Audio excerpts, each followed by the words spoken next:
Ang Pilipinas binasag na daw ang pahayag ng China sa naganap na kasunduan sa West Philippine Sea. Wow So ibig sabihin nito na ang na sinabi na o pinahayag na sa publiko ang kasunduan ng China at Pilipinas tungkol sa West Philippine Sea. So itong ating bibigyan ng reaction video mga guys.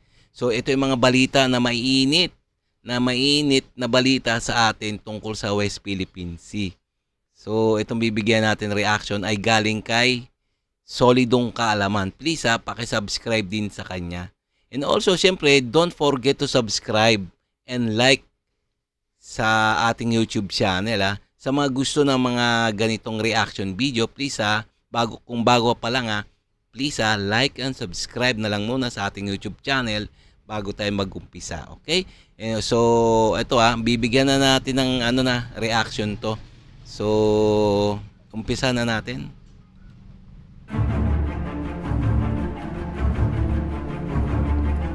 Detalye sa pansamantalang kasunduan ng Pilipinas at China para sa paghahatid ng tulong sa mga sundalong Pilipinong nakaistasyon sa BRP Sierra Madre, nananatili pa ring misteryo para sa mga ordinaryong Pilipino.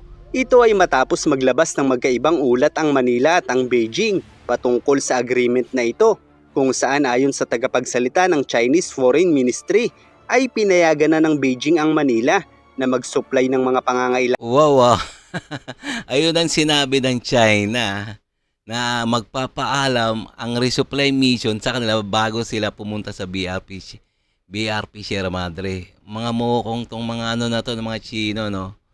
Talagang napakasinungaling yata. Ewan natin tingnan natin yung yung side ng Pilipinas. Kailangan ng kanilang mga tauhan sa BRP Sierra Madre sa isang makataong pamamaraan. Gayunpaman ayon sa ministro, ang mga misyon ng pagsupply ay maaaring maganap lamang kung ang Pilipinas ay magbibigay ng abiso sa China bago ito mangyari. At pagkatapos ng Ang tigas naman ng mga Chino na to, magpapaalam pa sa China bago mag-resupply mission. Ano yan?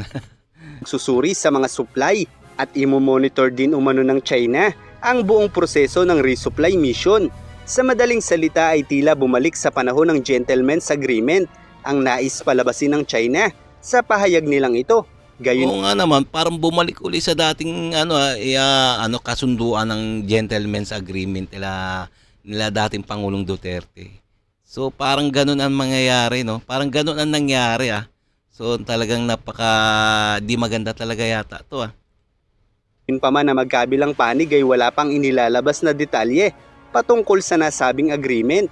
Bukod pa rito, ang pahayag na ito ng Foreign Ministry ng China ay mariing pinasinungalingan ng Pilipinas, kung saan ayon naman sa kagawaran ng ugnayang panlabas ng Pilipinas na ang bansa ay magpapatuloy sa pagtatanggol ng kanilang mga karapatan. Yes, tama naman ipagtanggol at ipangtanggol ang ating teritoryo ng ating gobyerno, no? Sa West Philippine Sea at binabanggit na ang provisional agreement sa Beijing ay naabot ng hindi nagsasakripisyo ng pambansang posisyon. At sa makatuwid umano, ang pahayag ng Chinese Foreign Minister, nakakailanganin pa ng Pilipinas ang paunang abiso at on-site inspection ay hindi tumpak o hindi totoo. At ang napagkasunduan umano ng dalawang panig ay ang pagsang-ayon lamang sa isang pangkaraniwang pagkakaunawaan. Gayunpaman ang mga ayun ang pahayag naman ni Secretary Anyo ng National Security Council. Ang napagkasunduan lang nila ng China at Pilipinas ay pahupain ang intensyon sa West Philippine Sea. Pero ang pahayag ng China naman, iba rin na ang pahayag naman ng China na bago mag-resupply mission ng ating mga tropa sa BRP Sierra Madre ay magpapaalam.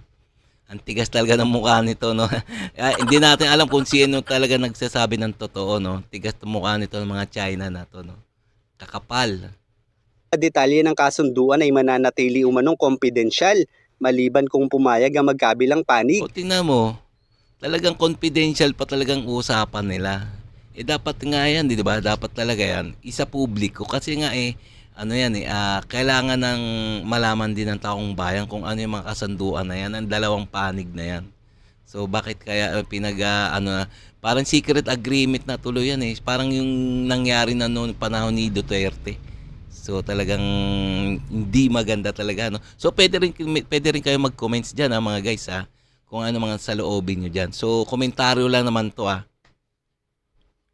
Naisa publiko ang mga ito at ayon pa kay Sekretary Anyo na ang napagkasunduan umano ng magkabilang panig ay bawasan lamang ang tensyon upang maiwasan ang mga bakbakan, anumang bagay na maaaring humantong sa pinsala sa mga sundalo o sino man, at nilinaw na hindi umano sila nagkasundo sa anumang bagay na makasisira sa posisyon ng Pilipinas. Sa madaling salita, ang pahayag ng bawat isa ay tila naglalarawan na walang magbabago sa sitwasyon at tensyon sa Ayun, ayun. Ayun sabi ni Secretary Anyo, ng ating gobyerno, na walang sinasabing sa kasunduan na magpapaalam pa ang gobyerno ng Pilipinas tuwing magre-resupply mission sa BRP Sierra Madre sa China. Hindi yung gano'n ang kasunduan nila. So talagang magulo, no?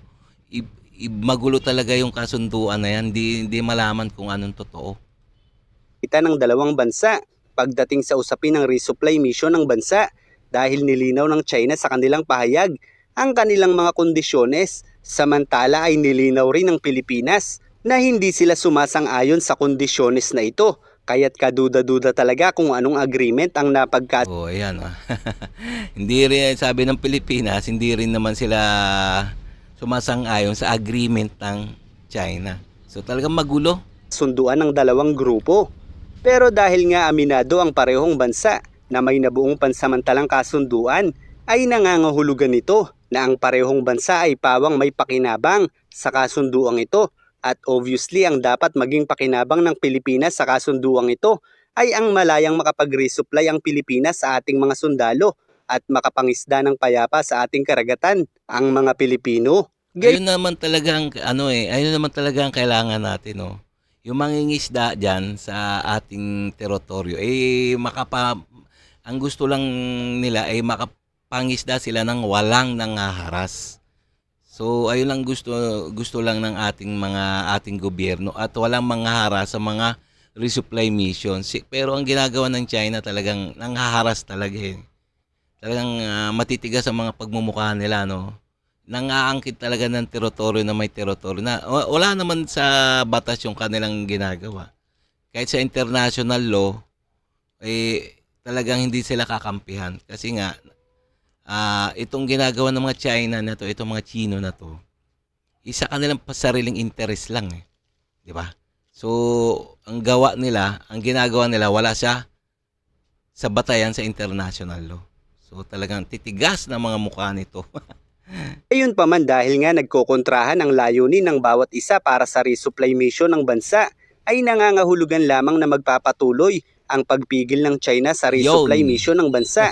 Kaya't ang maaaring kasunduan na nabuo sa pagitan ng dalawang bansa ay hindi ang mismong proseso ng resupply mission, kundi ang pagtitiyak ng Pilipinas na hindi nito isasali ang US sa resupply mission ng bansa, kung saan sa paraang ito ay maaaring mangako naman ng China na babawasan ang kanilang presensya sa West Philippine Sea at iiwasan ang paggamit ng dahas. Ayan na naman itong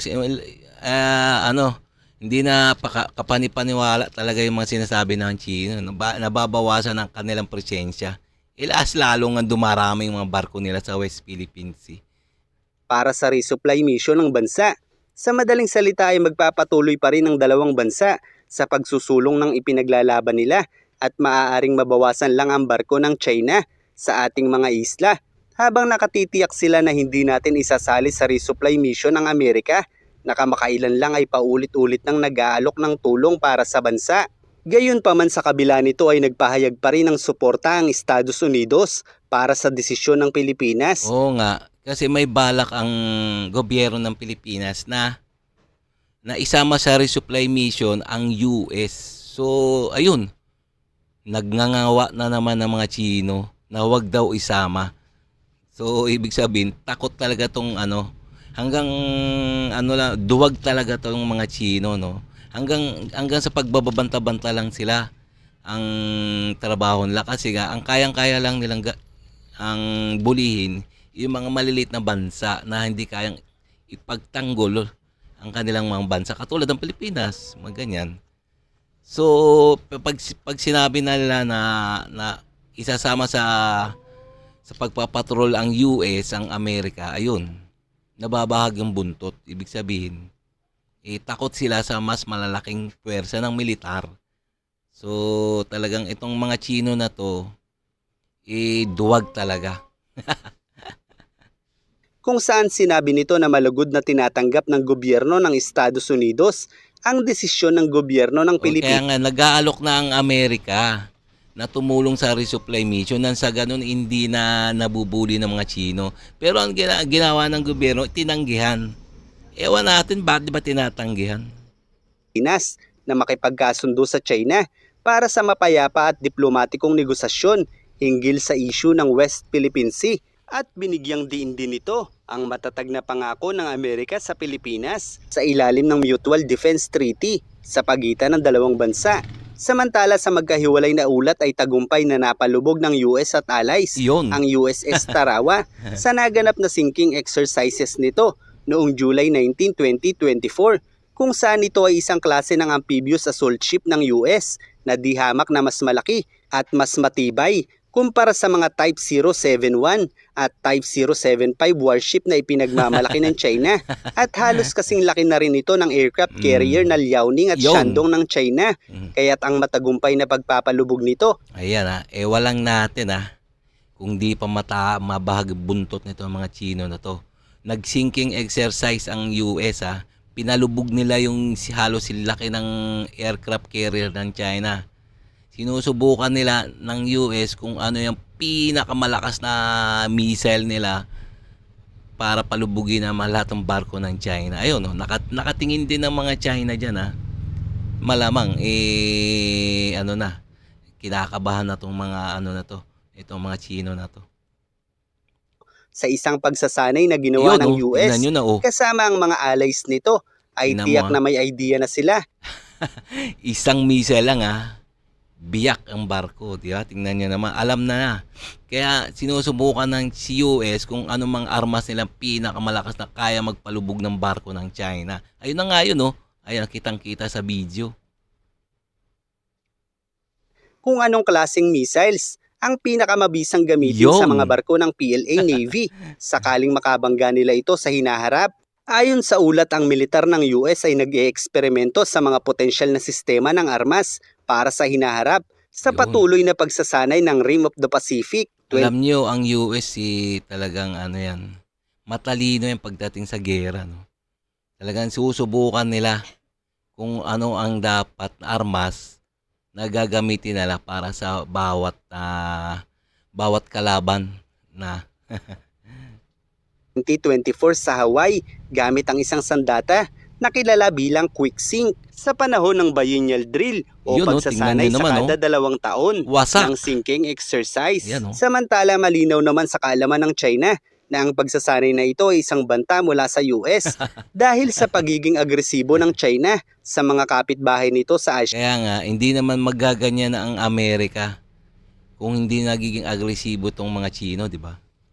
Kaya't mariin itong kinukundina ng China at sinasabing ang US lamang umano ang nagpapagulo sa Asia.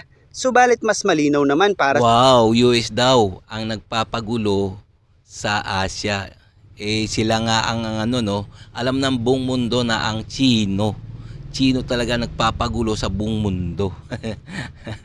sa mas maraming bansa sa mundo na ang China na ngayon ang pinakamalaking panganib para sa kapayapaan ng mundo. Kita nyo naman alam ng buong mundo na mapanganib itong mga China na to. Kaya nga naghahanda ang buong mundo para para tunawin na tong China na to. Siguro magaganap yan siguro basta.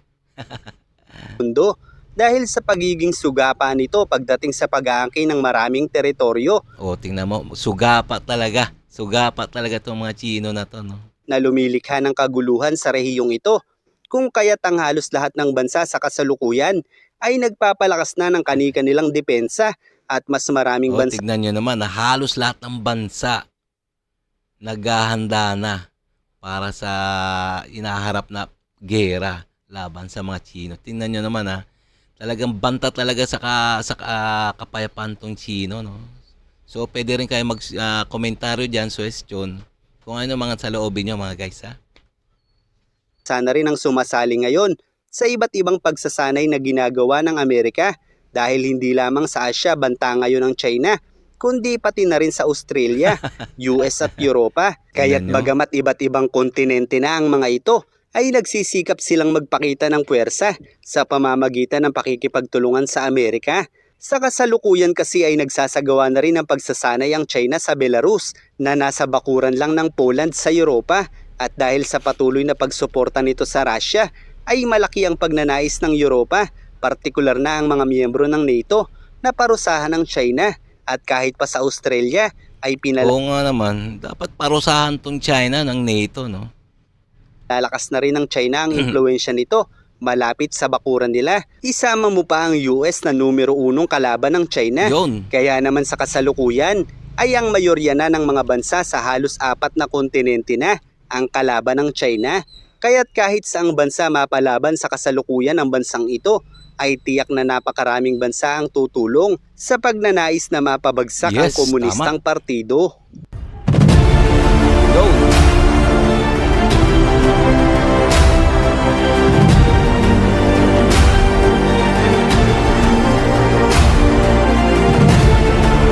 Okay mga guys, so ano no, nakita nyo naman na ang Chino talagang nagpapagulo sa buong mundo. Magulo paski yung kasunduan ng Pilipinas at China, no? Napakagulo, hindi malaman. Talagang sinungaling, talagang napakasinungaling na itong China na to, no? Binabago nilang usapan. So, okay no, sana nga magkasundo na sila. So, ito hanggang dito na lang tayo mga guys ha. So, kung bago ka pa lang sa aking channel please like and subscribe na lang muna sa ating YouTube channel bago tayo magsara. Sa ganun ay maikalat pa ni YouTube ang ating mga video sa marami pang mga netizens. Okay?